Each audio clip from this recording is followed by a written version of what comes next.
Hello students, chapter number 7. Today we will discuss Ashoka the emperor who gave up war. Ashoka ऐसा शासक जिसने युद्ध का त्याग किया।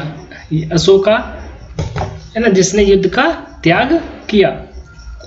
इस चैप्टर के बारे में आज डिस्कस करेंगे हम। देखिए, a very big kingdom and empire. A very big kingdom and empire. ठीक है, what is the difference between kingdom and empire, इसमें क्या अंतर है ये भी हम डिस्कस करेंगे। The line that we see on our notes and coins have a long history. आपने जो नोट्स पर और कॉइन्स पर ये लाइन छपे हुए देखे होंगे, उनकी एक लंबी हिस्ट्री है। उनकी एक लंबी हिस्ट्री है। दे वर कार्व्ड इन स्टोन। वो किस पर बनाए गए हैं? वो किसको काट कर बनाए गए हैं? स्टोन को काट कर बनाए गए थे। जो ये आपको शेर दिखाई दे रहे हैं, 3 शेर दिखाई दे रहे हैं, एक इनके पीछे है, ये 4 शेर हैं। ये इनको किसको, स्टोन्स को, पत्थर को काट कर बनाए गए हैं। And placed on top of a massive stone pillar at the Sarnath. और इन्हें फिर एक पिलर पर सारनाथ में स्थापित किया गया। सारनाथ वाराणसी में एक जगह है, वाराणसी उत्तर प्रदेश है ना, वाराणसी उत्तर प्रदेश का एक डिस्ट्रिक्ट है। वहाँ पर एक जगह है सारनाथ। वहाँ पर एक मैसिव, एक बड़े पिलर पर इनको क्या किया गया, प्लेस्ड किया गया, यानी कि स्थापित किया गया है ना। Ashok was one of the greatest ruler. Ashok क्या था? एक बहुत ही ग्रेट यानी कि महान शासक था। अशोक एक महान शासक था। हिस्ट्री में महान शासकों में उसका नाम गिना जाता है। On his inscriptions inscription were inscribed on pillars as well as on rock surface. उसने अपने निर्देश जो थे वो इंस्क्रिप्शंस पर क्या करवाए थे, इंस्क्राइब्ड करवाए थे, यानी कि लिखवाए थे। और रॉक सरफेस है ना, चट्टानों पर, चट्टानों के सरफेस पर अपने निर्देश, इंस्ट्रक्शंस मतलब निर्देश इंस्क्रिप्शन पर लिखवाए थे। इंस्क्रिप्शन क्या होता है? जैसे कोई भी स्टोन है ना, स्टोन पर कुछ चीज़ों को लिखवा देना, तो वो क्या हो जाएगा, इंस्क्रिप्शन। या कोई मेटल है, कॉपर है, उस पर कोई भी चीज़ लिखवा दी जाए, कुछ डिक्टेट करवा दिया जाए, वो भी क्या बन जाएगा, इंस्क्रिप्शन बन जाएगा है ना। वो होता है इंस्क्रिप्शन। हिंदी में कहते हैं इसे अभिलेख। Before we find out what was written in this inscription, in inscriptions पर, अभिलेखों पर क्या लिखा गया था, ये जानने से पहले हम ये जान लेते हैं कि किंगडम्स कैसे एम्पायर बनते हैं। किंगडम्स कैसे एम्पायर बनते हैं। The empire that Ashoka ruled was founded by his grandfather. जिस एम्पायर पर अशोक शासन कर रहे हैं, जो अशोका हैं, वो जिस एम्पायर पर शासन कर रहे हैं उसकी स्थापना उनके ग्रैंडफादर, उनके दादाजी ने की थी। दादाजी का क्या नाम था? चंद्रगुप्त मौर्य। चंद्रगुप्त मौर्य। अशोक के दादा का क्या नाम था? चंद्रगुप्त मौर्य। और अशोक के पिता का नाम था बिंदुसार है ना। अशोक के पिता का नाम क्या था? बिंदुसार, जो कि चंद्रगुप्त के बेटे थे। More than 2300 years ago. कब की थी उन्होंने? 2300 साल पहले मौर्य साम्राज्य की स्थापना की थी। Chandragupta was supported by A wise man named Chanakya. Chandragupta किसकी सहायता से गद्दी पर बैठे थे? चाणक्य, जिनको कौटिल्य भी कहा जाता है, जिनको कौटिल्य भी कहा जाता है। उनकी है ना, चंद्रगुप्त का सपोर्ट किया था उन्होंने, यानी कि उनकी सहायता से वो गद्दी पर बैठे थे। उन्हीं के शिष्य थे वो। चंद्रगुप्त मौर्य किसके शिष्य थे? चाणक्य के। Many of Chanakya's idea were written down in book called अर्थशास्त्र। जो चाणक्य के आइडिया है ना, कौटिल्य के जो आइडियाज हैं, वो किस में लिखे गए हैं? एक बुक में लिखे गए हैं, जिसको क्या कहा जाता है? अर्थशास्त्र। जिसको क्या कहा जाता है? अर्थशास्त्र। यहाँ तक बात समझ में आ गई होगी। अर्थशास्त्र ये बुक का नाम है, जो किसने लिखी थी? कौटिल्य या चाणक्य ने। ठीक है। अब डायनेस्टी किसको कहा जाता है? When member of the same family become ruler one after another, मतलब एक ही फैमिली के लोग, एक ही परिवार के लोग जब एक के बाद एक शासक बनते हैं, जब एक के बाद एक शासक बनते हैं तो the family is often called a dynasty, तो उस फैमिली को क्या कहा जाता है? डायनेस्टी कहा जाता है, राजवंश कहा जाता है ना, dynasty. The Maurya were A dynasty, Maurya कौन थे? एक डायनेस्टी थी जिसके इंपॉर्टेंट रूलर थे चंद्रगुप्त मौर्य, ये उसके पहले शासक थे मौर्य वंश के, जिन्होंने मौर्य साम्राज्य की स्थापना की थी। इनके बेटे थे बिंदुसार, और बिंदुसार के बेटे थे अशोक। बिंदुसार के बेटे कौन थे? अशोक। यहां तक बात समझ में आई होगी। आगे देखते हैं। There were several cities in the empire, है ना, उनका जो एम्पायर था उसमें बहुत सारे शहर थे। Marked with block dots map, जो कि ब्लॉक डॉट से मार्क किए गए हैं, जो नीचे मैप दिया गया है। These included the capital Pataliputra, उनमें क्या था? जो अलग अलग सिटीज थी, पाटलिपुत्र।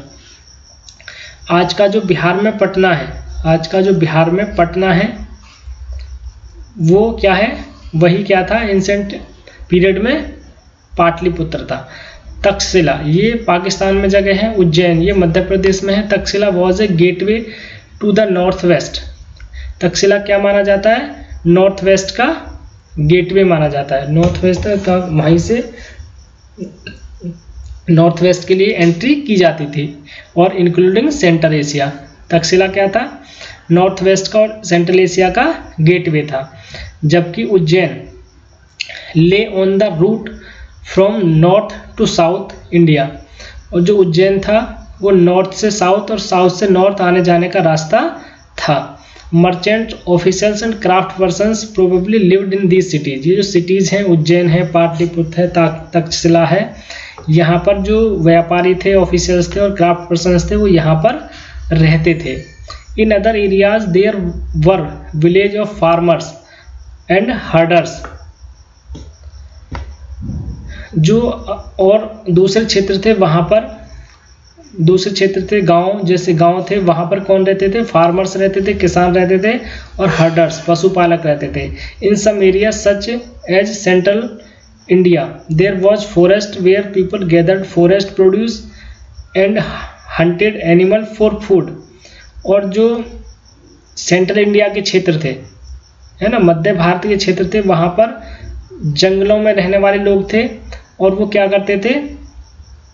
गैदर्ड फॉरेस्ट प्रोड्यूस, मतलब जंगलों के जो उत्पाद थे उनको इकट्ठा करते थे खाने के लिए, और पशुओं का शिकार करते थे अपने भोजन के लिए। अपने भोजन के लिए वो पशुओं का शिकार करते थे, जो सेंट्रल इंडिया में रहने वाले लोग थे, मध्य भारत में रहने वाले लोग थे। People in different parts of the empire, जो साम्राज्य के अलग अलग भाग में रहने वाले जो लोग थे वो स्पोक डिफरेंट लैंग्वेजेस, अलग अलग भाषाएं बोलते थे, है ना। अलग अलग भाग में रहने वाले लोग जो थे डिफरेंट लैंग्वेज, अलग अलग भाषाएं बोलते थे। They probably different kinds of food, और अलग अलग प्रकार का वो खाना भी खाते थे। And wore different kinds of clothes as well, और अलग प्रकार की पोशाक यानी कि कपड़े वो पहनते थे, अलग प्रकार के कपड़े या पोशाक वो पहनते थे। How are empire different from kingdom? Empire होता है साम्राज्य, एम्पायर क्या होता है? साम्राज्य। इसका हिंदी मीनिंग क्या होता है? साम्राज्य। और किंगडम होता है राज्य। राज्य छोटा होता है, साम्राज्य बड़ा होता है। Emperors need more resource than kings because empires are larger than kingdoms and need to be protected by big armies. जो एम्पायर होते हैं वो किंगडम से बड़े होते हैं, इसलिए जो एम्परर होते हैं यानी कि एम्पायर पर रूल करने वाले राजा या शासक, उनको ज़्यादा रिसोर्सेज की आवश्यकता होती है ना, ताकि उनको प्रोटेक्ट किया जा सके, और एम्पायर को प्रोटेक्ट करने के लिए ज़्यादा बड़ी आर्मी की आवश्यकता होती है। इसलिए so also they need a larger number of officers who collect tax. इसलिए वो बहुत बड़ी मात्रा में ऑफिसर्स रखते थे ताकि टैक्स का कलेक्शन किया जा सके, ruling the empire as the empire was so large. Empire कैसा है, बहुत बड़ा था। एम्पायर, अशोक का जो एम्पायर था वो कैसा था, बहुत बड़ा था। डिफरेंट पार्ट्स वर रूल्ड डिफरेंटली, तो इसलिए अलग अलग जो भाग थे वो अलग अलग तरीके से रूल्ड किए जाते थे। वो बड़ा था इसलिए अलग अलग भाग कैसे किया जाता था, अलग अलग तरीके से रूल्ड किया जाता था। The area around Pataliputra was under the direct control of the emperor. जो पाटलिपुत्र के आसपास का क्षेत्र था, पाटलिपुत्र के जो चारों ओर का क्षेत्र था, वो डायरेक्ट कंट्रोल में किसके था, एम्परर के। जो भी एम्परर होता था उसके डायरेक्ट कंट्रोल में था। This meant that officers were appointed to collect taxes from farmers, herders, craft persons and traders who lived in village and towns in the area. जो पाटलिपुत्र के आसपास के जो गांव थे और के गांवों और नगरों में जो रहने वाले किसान थे, पशुपालक थे, क्राफ्ट पर्सन्स थे, उनसे टैक्स कलेक्शन करने के लिए ऑफिसर्स नियुक्त किए गए थे, है ना। कौन ऑफिसर्स नियुक्त किए गए थे? फार्मर्स, किसान, हर्डर्स, पशुपालक, क्राफ्ट पर्सन, अलग अलग चीज़ें बनाने वाले और जो व्यापारी थे, इनसे टैक्स वसूल करने के लिए ऑफिसर्स का अपॉइंटमेंट किया गया था। Officers also punished those who disobey the rulers order. जो ऑफिसर्स, जो शासक है उसकी आज्ञा नहीं मानते थे तो उनको पनिश किया जाता था। उनको क्या किया जाता था? दंड दिया जाता था, पनिशमेंट दिया जाता था। Many of these officers were given salaries. इनमें से बहुत सारे ऑफिसर्स को क्या सैलरी दी जाती थी, वेतन दिया जाता था। Messenger went to and fro. Messenger एक स्थान से, जो संदेशवाहक थे, एक स्थान से दूसरे स्थान पर जाते थे। And spice kept A watch on the officers. और जो स्पाइस होते थे, जासूस, स्पाइस मतलब जासूस, जो जासूस होते थे वो ऑफिसर्स पर नज़र रखते थे, वॉच करते थे, उनको ऑफिसर्स पर नज़र रखते थे। End of course the emperor supervise them all. और जो सारे ऑफिसर्स थे, है ना, और जो स्पाइस थे, मतलब सबको सुपरवाइज कौन करता था? एम्परर करता था। सबको सुपरवाइज कौन करता था? एम्परर करता था। With the help of members of the royal family and senior minister. और वो सुपरवाइज कैसे करता था? किसके मेंबर से? जो रॉयल फैमिली के लोग होते थे और उसके जो सीनियर मिनिस्टर होते थे, उसकी सहायता से एम्परर इन सब को सुपरवाइज्ड करता था। ऐसा नहीं है वो सारा काम अकेला करता था, तो सभी की सहायता से वो इनको सुपरवाइज करता था। यहाँ तक बात समझ में आई होगी। आगे देखते हैं। देयर वर अदर एरियाज और प्रोविंसेस। जो एम्पायर के अदर क्षेत्र थे, अदर एरिया और प्रांत थे, है ना, अदर क्षेत्र थे। Each of these was ruled from a provincial capital such as Takshashila और उज्जैन। तो जो ये अलग क्षेत्र और प्रांत थे वो किससे रूल किए जाते थे? तक्षशिला से या उज्जैन से। तक्षशिला या उज्जैन से, मतलब जो सेंटर होता था वहीं से वो भी क्या किए जाते थे? रूल्ड किए जाते थे, वहाँ पर शासन चलाया जाता था। Although there was some amount of control from Pataliputra. और इन पर कुछ कंट्रोल पाटलिपुत्र से भी रहता था, और इन पर कुछ कंट्रोल पाटलिपुत्र से भी रहता था।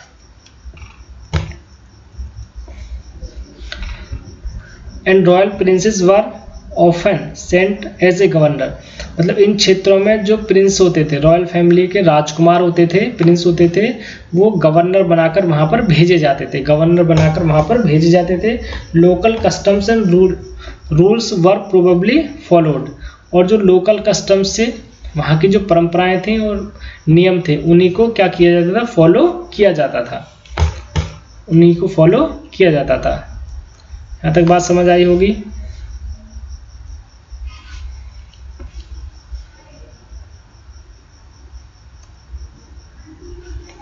आगे देखते हैं। बिसाइड इसके अतिरिक्त there were vast area between these centres, है ना, इनके आसपास एक बड़ा क्षेत्र होता था, जो सेंटर्स होते थे इनके आसपास भी बहुत बड़े क्षेत्र होते थे। Here the Mauryas try to control roads and rivers, है ना, जहाँ पर उस सारे क्षेत्र को कंट्रोल नहीं करते थे मौर्याज, वो किसको कंट्रोल करते थे, केवल रोड्स को, है ना, जो रोड्स होती थी और रिवर्स होती थी उनको कंट्रोल करने का प्रयास करते थे। Which were important for transport and collect whatever resources were available as tax and tribute, जो रोड्स और रिवर से जो ट्रेड होता था, व्यापार होता था, क्योंकि ट्रांसपोर्ट के लिए इम्पोर्टेंट थे, है ना, किसके लिए, ट्रांसपोर्ट के लिए दोनों चीज़ें इम्पोर्टेंट थी। तो वहाँ जो रिसोर्स अवेलेबल होते थे उनको टैक्स के रूप में और ट्रिब्यूट के रूप में लिया जाता था, टैक्स के रूप में, और ट्रिब्यूट यानी ट्रिब्यूट क्या होता है, उपहार, एक तरह का उपहार, उसको लिया जाता था। एग्जाम्पल के रूप में देखते हैं, अर्थशास्त्र में बताया गया है कि the north waste was important for blanket, जो नॉर्थ वेस्ट था वो किसके लिए प्रसिद्ध था, ब्लैंकेट के लिए। And south India for its gold, south India में क्या मिलता था, गोल्ड मिलता था, प्रीशियस स्टोन और बहुमूल्य पत्थर मिलता था, बहुमूल्य पत्थर मिलता था। It is possibly that these resource were collect as tribute, है ना, ये जो सारे रिसोर्स हैं क्या हैं, ब्लैंकेट हैं, गोल्ड है, स्टोन्स हैं, वो कैसे उपहार के रूप में, है ना, सारे संसाधन उपहार के रूप में या टैक्स के रूप में कलेक्ट किए जाते थे। यहाँ तक बात समझ आई होगी। ट्रिब्यूट, है ना, ट्रिब्यूट मतलब एज ए गिफ्ट, उपहार। Unlike tax which were collected on a regular basis, जो टैक्स है वो रेगुलर बेस पर क्या किया जाएगा, कलेक्ट किया जाएगा, रेगुलर बेसिस पर कि 10 रुपये हैं, हर महीने 10 रुपये आपको पे करने हैं, वो क्या गया, टैक्स हो गया। लेकिन tribute was collected as and when it was possible from people who gave a variety of things more or less willingly. और ट्रिब्यूट कैसे कलेक्ट किया जाता है, जब पॉसिबल हो, जब लोग देने की इच्छा करते हो, जब लोगों के पास देने की इच्छा करते हो, है ना, और वो वैरायटी ऑफ थिंग्स मतलब अलग अलग प्रकार का ट्रिब्यूट हो सकते हैं, कम भी हो सकता है और ज़्यादा भी हो सकता है, लोग जितना देना चाहें वो क्या होता है, tribute. There were also the forest region, अंत में क्या आता है, फॉरेस्ट रीजन, है ना, अंत में क्या है, फॉरेस्ट रीजन से, फॉरेस्ट जंगलों में रहने वाले लोग हैं। People living in these areas were more or less independent, जंगलों में जो रहने वाले लोग थे वो लगभग कैसे थे, इंडिपेंडेंट थे, स्वतंत्र थे। But may have been expected to provide elephants, लेकिन उनसे भी ये आशा की जाती थी कि वो जो मौर्य ऑफिसर्स हैं उनको एलिफेंट, टिम्बर, हनी और वैक्स ऐसी चीज़ें प्रदान करें, और वो प्रदान भी करते थे, ऐसी चीज़ें वो प्रदान भी करते थे। अशोक ए यूनिक रूलर, अब देख, यहाँ तक बात समझ में आई होगी। अब देखते हैं Ashok a unique ruler, Ashok एक अनोखा शासक। यूनिक रूलर कैसे है Ashok, the most famous Mauryan ruler was Ashoka, जो सबसे फेमस, सबसे प्रसिद्ध रूलर था वो कौन था, अशोक, वो कौन था, Ashok. He was the first ruler who tried to take his message to the people through inscriptions, वो एक पहला ऐसा शासक था जिसने अपने मैसेज को लोगों के लिए इंस्क्रिप्शंस पर लिखवाया कि जो भी मेरा मैसेज है वो सभी लोगों तक पहुंचना चाहिए, इसलिए उसने क्या किया, पत्थरों पर अपने आदेशों को लिखवा दिया, ऐसे अपने आदेशों को, और उन्हें क्या कर दिया, जगह जगह रखवा दिया, अपने एम्पायर में, अपने साम्राज्य में जगह जगह रखवा दिया, ताकि उसका जो मैसेज है वो सभी लोगों से तक पहुंच सके।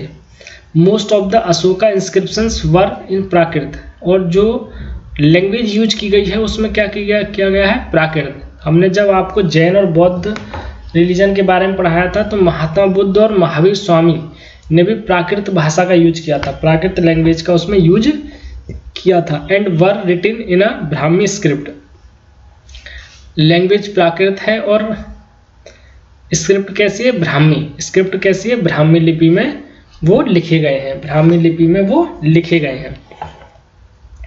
यहाँ तक बात समझ आ गई होगी।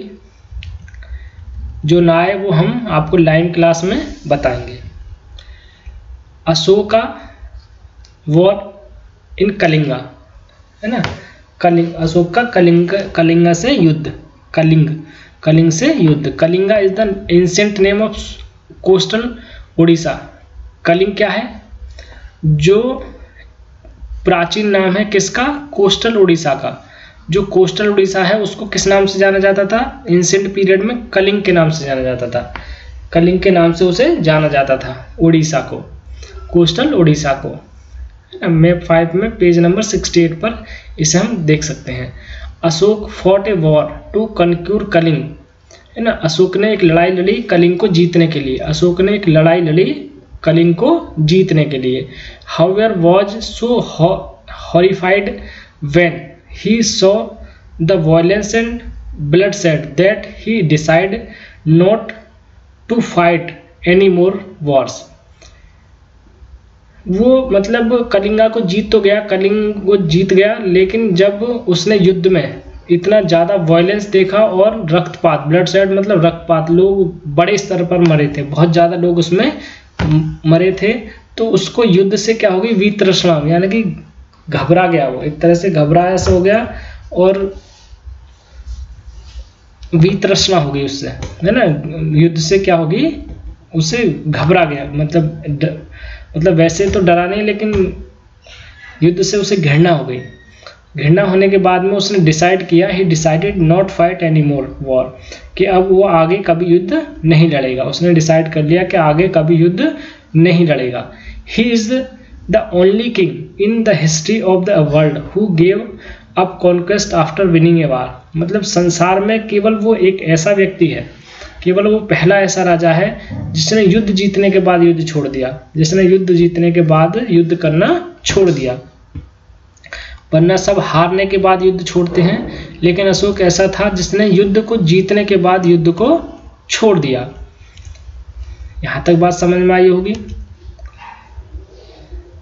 ना ही तो ना ही थोड़ी बहुत अगर ना आई हो तो आप हमें मैसेज करेंगे। अब देखेंगे what was Ashok Dhamma, what was Ashok Dhamma, Ashok का धम्म क्या था। Ashoka Dhamma did not involve worship of a god और परफॉर्मेंस ऑफ ए सैक्रिफाइस। जो अशोक का धम्म था उसमें किसी पूजा की आवश्यकता नहीं थी, वर्शिप मतलब किसी भगवान की पूजा की आवश्यकता नहीं थी, और ना ही आपको किसी प्रकार का यज्ञ करना है। अशोक का जो धर्म था, ना उसमें किसी भगवान की पूजा करनी है आपको, और ना किसी यज्ञ का परफॉर्मेंस करना है। He felt that just a father tries to teach his children, उसका ये मानना था, वो यह महसूस करता था कि जैसे पिता अपने बच्चों को टीच करता है, जैसे एक पिता अपने बच्चों को टीच करता है, वैसे ही had a duty to instruct his subject. ऐसे उसका भी कर्तव्य है कि अपनी जो प्रजा है, जिन पर वो शासन कर रहा है, कि उनको वो क्या करे, इंस्ट्रक्ट करे, है ना, वो उनको अच्छी चीज़ें बताए, इंस्ट्रक्ट करे। He was also inspired by teaching of Buddha. जो अशोक थे वो बुद्धा, महात्मा बुद्ध की टीचिंग से, है ना, महात्मा बुद्ध की जो टीचिंग्स थी उनसे वो क्या थे, इंस्पायर्ड थे, प्रेरित थे, इंस्पायर्ड थे। There were a number of problems at that troubled him. उनका जो राज्य था वहाँ पर बहुत सारी परेशानी थी जिन्हों को वो देखते थे, मतलब उनके सामने प्रजा को लेकर बहुत ज़्यादा प्रॉब्लम्स थी जिन्हें वो फेस करते थे। People in the empire followed different religious. जो उनके एम्पायर में रहने वाले लोग थे वो अलग अलग धर्म के थे, अलग अलग रिलीजन्स को क्या करते थे, फॉलो करते थे and this sometimes led to conflict, और कभी कभी उनमें किसी न किसी बात को लेकर कॉन्फ्लिक्ट मतलब झगड़े हो जाते थे, कभी कभी उनमें किसी न किसी बात को झगड़े हो जाते थे। एनिमल्स वर सेक्रीफाइज्ड, और एनिमल्स यानी कि पशुओं की बलि दी जाती थी। Slave and servants were ill treated, जो स्लेव थे, दास थे और सर्वेंट्स थे, उनके साथ बुरा व्यवहार किया जाता था, है ना, उनके साथ कैसा बुरा व्यवहार किया जाता था। Besides there were quarrels in families and amongst neighbours, और कभी कभी क्या होता था, जो फैमिलीज हैं उनमें और निहेबियर्स में क्या हो जाता था, झगड़ा हो जाता था। फैमिलीज में आपस में, या एक फैमिली का दूसरी फैमिली से क्या हो जाता था, अपने पड़ोसी के साथ क्या हो जाता था, झगड़ा हो जाता था। Ashoka felt it was his duty to solve these problems, Ashok यह महसूस करता था कि मेरी ये ड्यूटी है, मेरा ये कर्तव्य है कि इन प्रॉब्लम्स को, जो परेशानियां हैं उनको सॉल्व किया जाए, उनको सुलझाया जाए, सॉल्व किया जाए। सो ही अपॉइंटेड ऑफिसर्स, है ना, इसलिए उसने इन प्रॉब्लम्स को सुलझाने के लिए ऑफिसर्स का अपॉइंटमेंट किया, नोन एज द धम्म महामात्य, उनको क्या कहा जाता है, धम्म महामात्य कहा जाता है। Who went from place to place teaching people about dhamma, जो कि एक स्थान से दूसरे स्थान पर जाते थे और धम्म को टीच करते थे, धम्म की अच्छी अच्छी बातों को, मतलब धम्म को उनको बताते थे, धम्म के बारे में बताते थे। Ashoka got his message inscript on rocks and pillars, इसके कहते अशोक ने क्या किया, अपने मैसेज को इंस्क्राइब्ड करवाया चट्टानों पर और पिलर्स पर। Instructing his officers to read his message to those who could not read it themselves, और अपने ऑफिसर्स को ये इंस्ट्रक्ट किया कि जो पढ़ नहीं सकते हैं, हु कुड नॉट रीड, जो पढ़ नहीं सकते हैं, उनको आप ये पढ़कर सुनाइए, उनको आप स्वयं इनको पढ़कर सुनाइए, है ना। आप ये बैल देख रहे हैं, ये है ना कितना सुंदर है, आज भी ये कितना सुंदर है, ठीक है। ये क्या है, Rampurwa look at this finally polished stone sculpture, है ना, ये मूर्ति है। This was part of the Mauryan pillar, ये मौर्य पिलर का एक भाग है। फाउंड इन रामपुरवा, कहाँ पर मिला है, रामपुरवा बिहार में एक जगह है, वहां पर मिला है। And has now been placed in Rashtrapati Bhavan, और अब इसे कहाँ रख दिया गया, राष्ट्रपति भवन में इसे रख दिया गया। It is an example of the skill of the sculpture of the time, ये किसका एग्जाम्पल है, ये उस टाइम की मूर्ति कला का बहुत बड़ा अच्छा एग्जाम्पल है।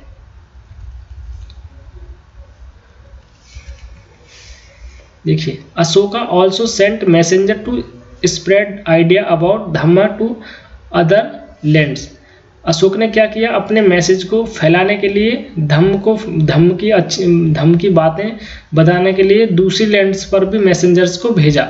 कहाँ पर भेजा, जैसे सीरिया भेजा, इजिप्ट भेजा, ग्रीस के लिए भेजा और श्रीलंका के लिए, है ना, यहाँ पर अपने मैसेंजर्स को अशोक ने भेजा था, है ना। आप मैप 6 को देखें और ये जगह कहाँ पर है उनको आइडेंटिफाई करें, ये आप, है ना, ये आपके लिए काम है। ही बुल्ट रोड्स, उसने क्या करवाया, रोड्स का निर्माण कराया। डग वेल्स, कुएं खुदवाए। एंड बुल्ट रेस्ट हाउस, और आराम करने के लिए घर बनवाए। Beside he arrange for medical treatment, और अगर कोई बीमार हो जाए तो उसको मेडिकल ट्रीटमेंट भी दिया जाए, ये भी व्यवस्था अशोक ने करवाई थी। For both human beings and animals, चाहे वो ह्यूमन हो, मानव हो या एनिमल हो, कोई भी बीमार हो तो उसको मेडिकल ट्रीटमेंट दिया जाना चाहिए। ये सब चीजें अशोक ने करवाई थी।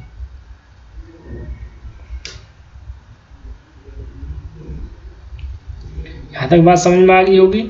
अगर कोई आपको बात समझ ना आई हो तो मैसेज करेंगे, है ना, और वैसे लाइव क्लास में और इसे हम और ज़्यादा डिस्कस कर देंगे, है ना। आपका ये चैप्टर हो गया है ख़त्म। आप इसमें क्वेश्चन आंसर जो है इसके हम लाइव क्लास में डिस्कस करेंगे, और इसकी PDF हम आपको सेंड कर देंगे, ठीक है, ओके। इतना ही है इस चैप्टर में। ठीक है बच्चों, ओके, थैंक यू।